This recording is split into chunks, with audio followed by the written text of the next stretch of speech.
कमलमणोभमं गतिं पत्ते वोच्छामि समय पाहुण मृणमो सुध केवली भणिदम। पंच परमेष्टि भगवान की जय।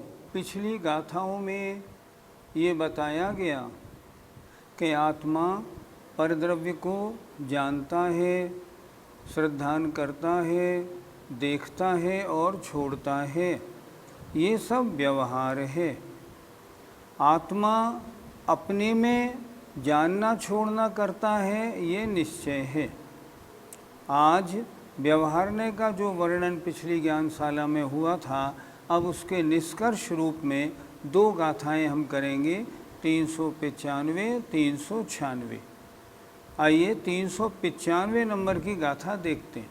जह परदवम सेटदी, जय परदवम सेटदी, हुसेटिया अपनो सहावेण, हुसेटिया अपनो सहावेण, तह परदवम सदहदी, तह परदवम सदहदी, सम्मादिठि सहावेण, सम्मादिठि सहावेण।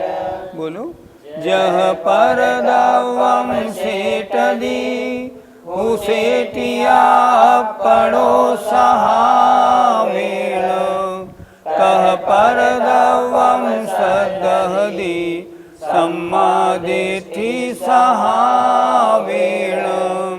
जय परदवम सेटदी, हुसेटिया अपनो सहावेण, तह परदवम सदहदी, सम्मादिठि सहावेण। शब्दार्थ पे ध्यान दीजिए। जय माने जैसे, जिस प्रकार परद्रव्यम परद्रव्यों को सेटदी सफ़ेद करती है, सेटिया खड़िया, अपनो सहावेण अपने स्वभाव के द्वारा। खड़िया का स्वभाव है दूसरे को सफ़ेद करना, तो वह परद्रव्यों को सफ़ेद करती है अपने स्वभाव के द्वारा। तह माने वैसे, उसी प्रकार परदव्यम सदहदी परद्रव्य का सिद्धांत करता है। कौन? आत्मा। कौन आत्मा? सम्मादिठि सम्यक दृष्टि सहावेण स्वभाव के द्वारा। क्या कहा था? ये कह रहे हैं जैसे परद्रव्यों को खड़िया सफ़ेद करती है, खड़िया का स्वभाव है हर किसी भी द्रव्य को सफ़ेद करना, उसी तरह परद्रव्य का श्रद्धान सम्यक दृष्टि अपने स्वभाव से करता है। अर्थात परद्रव्य का स्वरूप जानकर इसका स्वरूप ऐसा है, उसका श्रद्धान करता है, ये सम्यक दृष्टि का स्वभाव है। जैसे खड़िया का स्वभाव है दीवार को सफ़ेद करना, वैसे ही सम्यक दृष्टि का स्वभाव है अन्य परद्रव्यों का श्रद्धान करना। एक बार फिर देखें। जह माने जैसे, परदव्यम सेटदी परद्रव्यों को, सेटदी माने सफ़ेद करती है, सेटिया माने खड़िया, अपनो सहावेण अपने स्वभाव के द्वारा। खड़िया का स्वभाव है जिसके ऊपर लगाई जाएगी उसको सफ़ेद करेगी।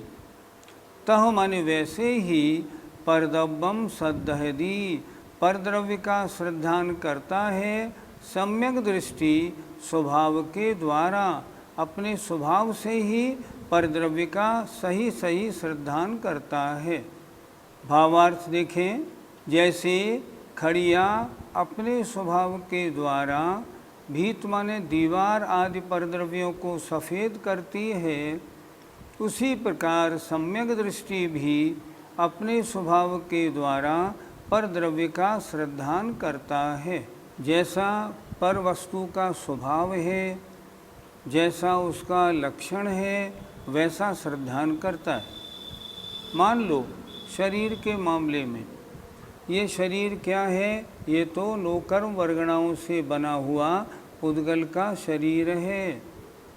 ये मैं हूँ क्या? नहीं, ये मैं नहीं हूँ।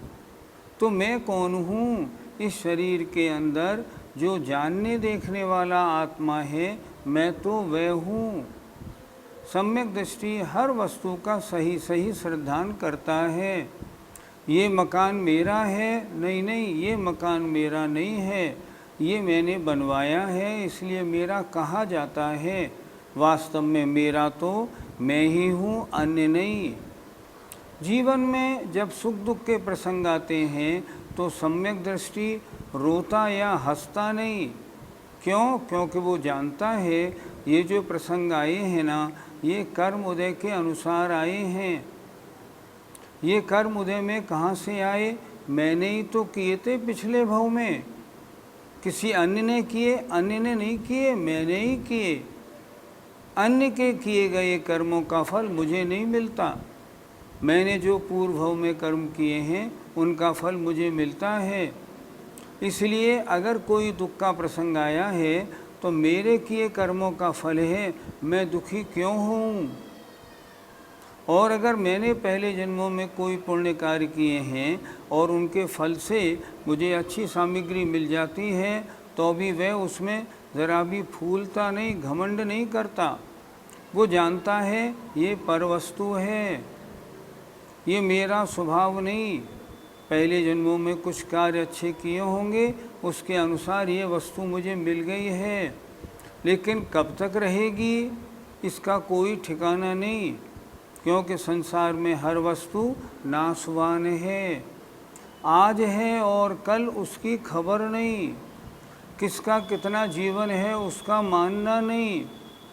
घर में किसी की मृत्यु होती है तो सम्यक दृष्टि दुखी नहीं होता। क्यों नहीं होता? इसलिए नहीं होता क्योंकि वो जानता है इसकी आयु इतनी थी, उसके अनुसार इसकी आत्मा ने इस शरीर को छोड़ दिया, इसलिए दुख होने का क्या काम। शरीर में बीमारी हो जाए तो भी पीड़ा का अनुभव करता है। इलाज तो कराएगा, लेकिन अगर वो ठीक होने में टाइम लगेगा तो दुखी नहीं होगा। सम्यक दृष्टि वस्तु स्वभाव का ज्ञाता होता है, इसलिए संसार की हर परिस्थिति में वह वास्तविकता को जानने वाला होने के कारण अपना सही सही श्रद्धान बनाता है।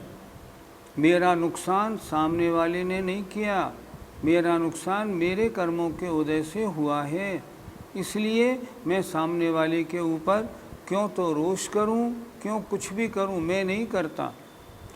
मुझे फल देने वाले मेरे कर्म हैं, अन्य नहीं। सम्यक दृष्टि की सारी चर्या, सारा श्रद्धान बिल्कुल आगम के अनुसार ठीक होता है। अगर कोई उससे कहे भैया दुखी हो, इन देवी देवताओं को पूज लो, तो वह स्पष्ट बोलता है मुझे सुख दुख मेरे कर्मों के अनुसार मिला है। अगर मेरे असाता का उदय है, कोई देवी देवता इसको साता में बदलने वाला नहीं, और मेरे साता का उदय है तो कोई देवी देवता असाता नहीं कर सकता। इसलिए मैं तो जो कुछ भोग रहा हूँ मेरे पूर्व जन्म में किए गए कर्म हैं। सम्यक दृष्टि का श्रद्धान तो वास्तव में आगम के अनुसार बिल्कुल ठीक ठीक होता है। वह कभी भी आगम से बाहर नहीं जाता, पदच्युत नहीं होता। सम्यक दृष्टि की महिमा ही अलग है। इसलिए आचार्यों ने कहा है अगर सम्यक दर्शन नहीं तो व्रत तप नियम सब व्यर्थ हैं। ये क्या है? ये मोक्ष महल की प्रथम सीढ़ी है, पहली सीढ़ी है। पहले सम्यक दर्शन हो तब तो आगे की बात बने, नहीं तो बने कैसे बने। इसलिए सम्यक दृष्टि का श्रद्धान आगम के अनुसार जैसी वस्तु है तदनुसार होता है। पंडित जी, फिर सम्यक दृष्टि की परिणति कभी कभी गलत क्यों देखी जाती है? सम्यक दृष्टि की परिणति कभी कभी गलत देखी जाती है, ये आपने ठीक कहा। जैसे रामचंद्र जी जब सीता गुम गई ना, तो पर्वतों से, पहाड़ों से, पेड़ों से पूछ रहे थे मेरी सीता कहाँ गई। लक्ष्मण मर गए थे, फिर भी 6 महीने उसको कंधे पर रख के घूमते रहे। सम्यक दृष्टि की परिणति ऐसी क्यों हुई? आपका कहना प्रश्न बिल्कुल ठीक है। इसका कारण क्या है कि ऐसे जीवों के जितनी कषायों का उदय रहता है, अगर वे कषायें तीव्र उदय में आती हैं तब उनकी ऐसी क्रियाएं देखी जाती हैं। माना रामचंद्र जी व्रती थे, अगर व्रती थे तो उनके अनंतानुबंधी अप्रत्याख्यान का अनुदय था, प्रत्याख्यान का उदय था। तो प्रत्याख्यान के तीव्र उदय में अगर ये परिणति मानी जाए तो मानी जा सकती है, लेकिन प्रत्याख्यान के उदय में तो 15 दिन तक होनी चाहिए थे, उससे ज़्यादा नहीं। इसका मतलब उस समय, जिस समय ये सारी घटना हुई, उस समय तक व्रती अवस्था नहीं थी, गुणस्थान चौथा था। सुनते हैं छायक सम्यक दृष्टि थे, लेकिन छायक सम्यक दृष्टि थे फिर भी ऐसी परिणति क्यों हुई? इसलिए हुई अप्रत्याख्यान आवरण कषाय के तीव्र उदय में आत्मा में ऐसी परिणति देखी जाती है। ये दोष सम्यक्त का नहीं, सम्यक्त ढीला नहीं पड़ा, सम्यक्त तो क्षायिक था। विरोधी प्रकृतियां सारी नष्ट हो चुकी थी। जब नष्ट हो चुकी थी फिर ऐसी परिणति सम्यक्त के कारण क्यों होगी? सम्यक्त में ढीलापन नहीं। ढीलापन क्यों आया? अप्रत्याख्यानावरण के तीव्र उदय से आया। ऐसा तीव्र उदय कषायों का अन्य और गुणस्थानों में भी देखा जाता है। और जब कषाय का तीव्र उदय होता है तब ऐसी अवस्थाएं, ऐसी क्रियाएं देखने को मिलती हैं जिनको देखकर आश्चर्य होता है, ऐसा कैसे हो गया? लेकिन होता है, कारण कषायों का तीव्र उदय। इसीलिए तो चतुर्थ गुण स्थान में भी 6 लेश्याओं का व्याख्यान मिलता है। चतुर्थ गुण स्थान में क्या कृष्ण लेश्या नहीं होती? होती है। क्या नील लेश्या नहीं होती? होती है। और उसमें परिणाम कैसे होते हैं? अन्य को मारने तक के परिणाम बन जाते हैं। देखो, भरत चक्रवर्ती ने चक्र चला दिया, थे छायक सम्यक दृष्टि, ऐसा दूसरे को जान से मारने के परिणाम कैसे बन गए? ऐसे बन गए, अप्रत्याख्यानावरण कषाय का तीव्र उदय था इसलिए बन गए। लेश्या कौन सी? कोई भी अशुभ लेश्या उस समय हो सकती है। इसलिए चौथे गुणस्थान में अशुभ लेश्याओं का व्याख्यान शास्त्रों में मिलता है। और ऐसे जीवों की जो परिणति या जो क्रियाएं हैं आश्चर्यजनक दिखाई पड़ती हैं। हम सोच ही नहीं सकते, ऐसा तो हम भी नहीं कर सकते कि एक मुर्दे को कंधे पर रख के 6 महीने घूमते रहें। पर वे क्यों घूमे? ये कषाय के तीव्र उदय की कहानी है। इसलिए सम्यक दृष्टि तो श्रद्धान सही करता है हर वस्तु का, लेकिन कषायों के अनुसार कभी कभी उसकी क्रियाएं भिन्न रूप दिखाई पड़ती हैं। श्रद्धान ढीला नहीं पड़ता, श्रद्धान दब जाता है, कषाय हावी हो जाती हैं और उस समय ऐसी परिणति बन जाती है। गाथा 395 का पद्यानुवाद देखिए। चूनानि सर्ग धवला शशि सुहाती, दीवार को जल रूप यही बनाती, जीवादि तत्व भर में रख पूर्ण आस्था, सम्यक धारक चले अनुकूल रास्ता। क्या लिखा? जीवादि तत्वों में पूर्ण आस्था रखता हुआ जो सम्यक दृष्टि है वो आत्मा के अनुकूल रास्तों पर चलता है। सम्यक दृष्टि उसके अनुकूल जैसी प्रवृत्ति होनी चाहिए वैसी प्रवृत्तियों में रहता है। आइए गाथा 396 देखते हैं। ऐसो व्यवहार सदु, ऐसो व्यवहार सदु, विणिच्छोणाण दंसन चरिते, विणिच्छोणाण दंसन चरिते, भणिदो अण्णे सुवी, भणिदो अण्णे सुवी, पज्य पज्येषु एमेव नादवो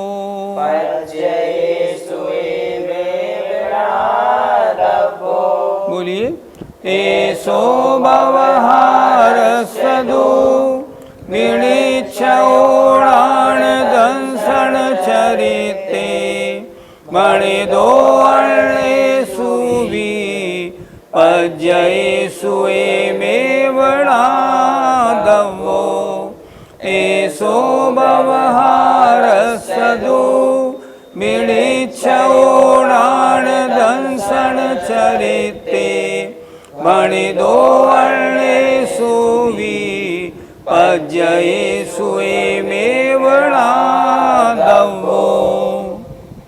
एक एक शब्द का अर्थ समझते हैं। ऐसो यह व्यवहार सदु व्यवहारने का, विनिच्छवो निश्चय अर्थात निर्णय, णाण ज्ञान, दंसन दर्शन, चरित्रे और चारित्र के विषय में भणिदो कहा गया है। आचार्य कह रहे हैं ऊपर जो हमने पूरे जो 10-12 गाथाएँ कही वो ज्ञान दर्शन चारित्र के बारे में पहले निश्चयने की व्याख्या की, बाद में ये व्यवहारने के बारे में बताया। फिर क्या करना, अन्येषु भी अन्य भी पज्येषु पर्यायों में बातों में एमेव नादवो इसी प्रकार जानना चाहिए। जैसे ज्ञान दर्शन चारित्र के बारे में 2 प्रकार का वर्णन व्यवहार ने और निश्चय ने का बताया, ऐसे भी अन्य भी प्रसंगों में इसी प्रकार निश्चय ने से ऐसा है, व्यवहार ने से ऐसा है, ऐसा जानना चाहिए।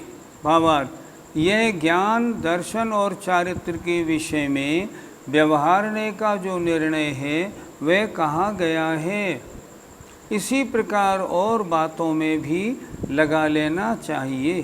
पंडित जी, अन्य बातों में व्यवहार और निश्चय का कथन कैसे लगाएं? जैसे मैंने खाना खाया, ये मैंने खाना खाया ये वर्णन व्यवहारने का विषय है। निश्चय से मैंने क्या किया, मैंने खाना खाने का भाव बनाया। मैंने जो अपने मन में ये सोचा मुझे भोजन करना चाहिए, समय हो गया है, ये मेरी आत्मा का कार्य, यद्यपि स्वभाव नहीं है तो विभाव, पर ये परिणाम आत्मा ने किया। और खाना खाया, खाना किसने खाया, मैंने खाया, अगर ये कहा गया ना तो ये व्यवहारने का विषय है। इसको हम सब जगह लगा सकते हैं। ये मकान मैंने बनवाया, मैंने इस मकान का बनाने का विचार बनाया, मैंने इस मकान बनाने के लिए क्या करना चाहिए यह सोचा, ये तो मेरा काम निश्चय से। और बाकी इस मकान के बनवाने का काम मैंने नहीं किया, ये तो ईंट पत्थरों का बना हुआ मकान है। व्यवहार से कहा जाता है मैंने बनवाया, पर वास्तव में मैंने बनवाया नहीं, मैंने तो इसको बनाने का विचार किया। देखो, किसी कार्य को करने का विचार मेरी आत्मा ने किया, उस कार्य के करने में आत्म प्रदेशों में जो परिस्पंदन हुआ वो मेरी आत्मा में हुआ, लेकिन अन्य द्रव्य का जो परिणमन हुआ वे अन्य द्रव्य में हुआ, वो मुझ में नहीं हुआ। मैं इन विचारों से कि मैंने मकान बनाने का विचार किया, इससे तो तन्मय हूँ, लेकिन मकान बनने से मैं तन्मय नहीं हूँ। मकान की क्रिया अलग और मेरे विचार अलग। मुझे फल किसका मिलेगा, जैसा मैं अपना विचार करूँगा उसका फल मिलेगा। तो व्यवहार ने और निश्चय ने हर बातों में लगाया जा सकता है। जैसे मैंने व्यापार में कमाया, नहीं, वास्तव में मैंने नहीं कमाया, ये तो मेरे पूर्व लाभांतराय के क्षोभक्षम के अनुसार द्रव्य आया है। मैंने तो केवल व्यापार का भाव बनाया, मैंने कमाया नहीं। व्यवहार ने क्या कहेगा, मैंने कमाया, मैंने व्यापार किया, मैंने नौकरी की, तब तो रुपया आया। इस तरह दोनों नयों के वर्णन में अंतर है, वो यहाँ जो पिछली गाथा 10-12 हुई उनमें खुलासा किया गया। पंडित जी, इन दोनों प्रकार के चिंतनों में से कौन सा सही है और कौन सा गलत है? व्यवहार ने और निश्चय ने एक ही पदार्थ के दो पहलू हैं। मान लो एक सिक्का है, सिक्के में एक तरफ सिक्के को आपने बिल्कुल घिस दिया, क्या वो सिक्का चलेगा? नहीं चलेगा। सिक्का कब चलेगा? जब दोनों तरफ उसका बिल्कुल ठीक अवस्था होगी तब चलेगा, नहीं तो नहीं। उसी तरह व्यवहार ने और निश्चय ने ये एक वस्तु की दोनों अवस्थाओं को, निश्चय ने द्रव्य अवस्था को, व्यवहार ने पर्याय अवस्था को बताने वाला है। दोनों का सही ज्ञान होने पर ही वस्तु स्वरूप का ठीक ठीक ज्ञान होता है। मैं यहाँ से गया अपने घर, अपने मकान में क्यों घुसा, दूसरे के में क्यों नहीं घुसा? क्योंकि वो मकान मेरा था इसलिए इसमें घुसा। तो क्या मकान तुम्हारा था? हाँ, व्यवहार ने से तो मेरा था। तो व्यवहार ने तो झूठा है? नहीं, व्यवहार ने झूठा नहीं, व्यवहार ने भी कथनचित सत्य है। पर्याय की अपेक्षा, अन्य द्रव्य की अपेक्षा व्यवहार ने सत्य है, निश्चय ने सत्य नहीं है। द्रव्य की अपेक्षा निश्चय ने सत्य है, व्यवहार ने सत्य नहीं है। अगर वस्तु स्वरूप का परिचय प्राप्त करना है तो दोनों नयों के माध्यम से ही मालूम पड़ता है, ज्ञात होता है, और वो ज्ञात करना ही ठीक है। मैं मनुष्य हूँ कि नहीं? हूँ, बिल्कुल व्यवहारने से। निश्चयने से मैं आत्मा हूँ। अगर मैंने इनमें से एक को मान लिया तो मुझे वस्तु स्वरूप का परिचय नहीं हुआ। अभी मुझे दोनों मानने पड़ेंगे। मुझे मनुष्यगति नाम कर्म के उदय से यह औदारिक शरीर नाम कर्म के कारण प्राप्त हुआ। ये शरीर कर्म उदय से प्राप्त हुआ, मेरा स्वभाव नहीं, पर है मेरा, क्योंकि मुझे मिला है। आत्मा हमेशा मेरी है, तो उसका जानना देखना स्वभाव है। जो वस्तु जैसी है उसको वैसा मानना है। शरीर क्या है? ये पुद्गल है। अच्छा, एक बात और देखो, ये पर्याय जो मेरी है, ये पर्याय जीव है या पुद्गल की है? अगर हम पुद्गल की मानेंगे तो भी गलत, अगर हम जीव की मानेंगे तो भी गलत। आचार्यों ने क्या लिखा? ये जो पर्याय आप देख रहे हैं, ये जीव और पुद्गल की मिली जुली पर्याय है। जो आपको दिख रही है ये तो पुद्गल की पर्याय है, और जो इसका एक्शन, जो इसका देखना सोचना हो रहा है, वो सब जीव का कार्य है। इस प्रकार सांसारिक हर बातों में अगर हमें सम्यक दृष्टि बनना है, अपनी दृष्टि, अपना सोच बिल्कुल ठीक बनाना चाहिए। जो मेरा है वो मेरा है, जो मेरा नहीं है वो मेरा नहीं है। आइए गाथा 396 का पद्यानुवाद देखते हैं। ज्ञानादि जो न निज की करते उपेक्षा, भाई तथापि पर की रखते अपेक्षा। सिद्धांत में बस यही व्यवहार माना, सर्वत्र यो समझना भव पार जाना। आचार्य ने इस पद्यानुवाद में कितने सरल शब्द में शास्त्रों का सारांश बता दिया। जो ज्ञानादि जो निज की न करते उपेक्षा, जो ज्ञान अपनी तो अपेक्षा नहीं करता और उसके साथ साथ पर की भी अपेक्षा रखता है, अर्थात जो निश्चयने को भी मानता है और व्यवहारने को भी मानता है। सिद्धांत में यही सही व्यवहार माना गया है। सर्वत्र यों समझना, अपने हर कार्य में इसको इस प्रकार समझना है। अगर समझते हैं तो संसार से पार होने की बात है। इसलिए हमें क्या करना? व्यवहार की उपेक्षा भी नहीं करनी, निश्चय की उपेक्षा नहीं करनी, हमें दोनों को समझ के और उसके अनुसार अपनी प्रवृत्ति बनानी है। जय जिनेंद्र। इस कार्यक्रम के पुण्यार्जक हैं मानक चंद, कमला देवी, राकेश कुमार नीतू, ऋषभ, सौम्या एवं Ayushi Musharraf, B123 Sethi colony Jaipur, Premchand, Vijay Lakshmi Ajmera Jaipur, Ashok, Rajlakshmi Pandya Jaipur, Sunil, Renu Kasliwal New Delhi. Shri Parasnath re rolling mills limited, Durgapur 1, Vardhaman, Paschim Bangal. Amita Jain, wife of Anil Kumar Jain, Sangeeta Jain, wife of Vipin Kumar Jain, Kalpana, wife of Anil Pannalal ji Dahale, Shweta, wife of Swapnil Anil Dahale, Pranila, wife of Neeraj Subhash ji Palsapure, Tanish, Shreya, Kshitij, Peshwi plot, Yavatmal, Maharashtra.